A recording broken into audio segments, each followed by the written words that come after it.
Welcome to பிற review. இந்த வீடியோவில் 2025லேருந்து எடுக்கப்பட்ட ஒரு ஹாலிவுட் திரைப்படமான டயாப்லோ திரைப்படம் எப்படி இருக்குது அப்படிங்கிறது தான் உள்ள பார்க்க போகிறோம். இந்த திரைப்படம் இப்போ தமிழ் டப்பிங்கோட பிஆர் ஓடிடியில் பார்த்தீங்கன்னா வெளிவந்திருக்கு. ஸோ படத்தை ஒரு பக்காவான ஒரு ஆக்ஷன் த்ரில்லர் படமாக எடுத்து கொடுத்துருக்குறாங்க. எப்படி இருக்குங்கிறத டீட்டெயிலாக பார்க்கலாம். ஃபஸ்ட்டு படத்தோட கதை. நம்ம ஹீரோ எதுக்காகவோ ஒரு இல்லீகலான மைக்ரேஷன் பண்ணி ஒரு சிட்டிக்குள்ளே வந்திருக்கிறாப்புல. இந்த சிட்டியில் இருக்கக்கூடிய எலிசா அப்படிங்கிற ஒரு கேங்ஸ்டரோட ஒரு பொண்ணு. ஸோ இந்த பொண்ணை நல்லா நோட்டை விட்டு அந்த பொண்ணை ஸ்கெட்சு போட்டு பார்த்திங்கன்னா கிட்னாப் பண்ணுறாப்புல. இப்போ கடத்தப்பட்டிருக்கக்கூடிய இந்த அலிசா அப்படிங்கிற பொண்ணு ஒரு கேங்ஸ்டரோட பொண்ணுங்கிறதுனால அவரோட அப்பா பார்த்திங்கன்னா ஊர் ஃபுல்லும் ஆட்களை ஹையர் பண்ணுறாப்புல.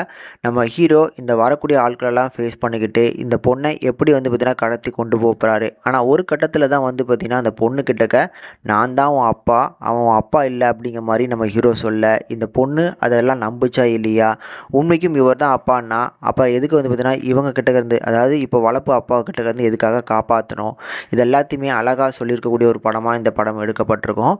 இந்த படத்தை பொறுத்தளவுக்கு இந்த படத்தோட ஒரு பெரிய ப்ளஸ் அப்படின்னா கண்டிப்பாக இந்த படத்தில் இருக்கக்கூடிய ஆக்ஷன் போர்ஷன்ஸ் தான் சொல்லுவேன்.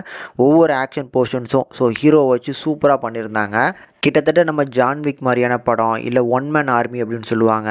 ஸோ ஒரு ஆள் பார்த்திங்கன்னா வரக்கூடிய ஒவ்வொரு ஆட்களையும் ஃபேஸ் பண்ணி அவங்கள பார்த்திங்கன்னா எப்படி சண்டை போட்டு அவங்கக்கிட்ட ஜெயிக்கிறாரு அப்படிங்கிற மாதிரியான கான்செப்டில் எடுக்கப்பட்ட படங்கள் நிறைய இருக்குது.